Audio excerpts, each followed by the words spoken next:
Drugs ఇప్పుడు ఒక menace కింద తయారైంది. ఇది హైదరాబాద్లో 4-5 ఇయర్స్ నుంచి చాలా పెరుగుతూ వస్తుంది. ప్రతి సంవత్సరం కొద్దిగా పెరుగుతుంది.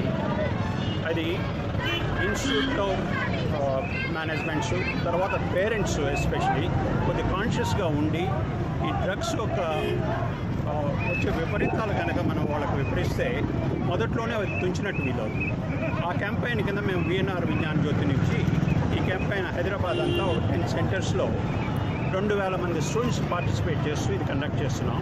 ఇది అందరికీ ఉపయోగించి వాళ్ళకు ఒక అవేర్నెస్ వస్తుందని, డ్రగ్స్ హైదరాబాద్లో తగ్గి నెక్స్ట్ ఫ్యూ ఇయర్స్లో డ్రగ్ ఫ్రీ సిటీ కింద మారుతుందని చెప్పి మేము ఆశిస్తాం.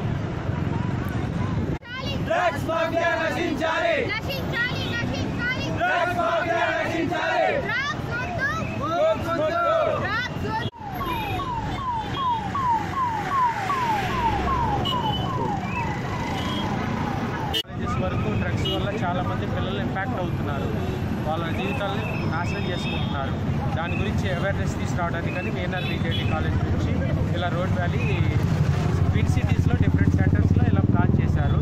సో స్టూడెంట్స్, ఫ్యాకల్టీ వచ్చి దానివల్ల జరిగే నష్టాల గురించి ఎలా అవేర్నెస్ తీసుకొస్తే దానివల్ల కొంచెం తెలుసుకోవడానికి అవగాహన కోసం ఈ కార్యక్రమం నిర్వహించడం జరిగింది.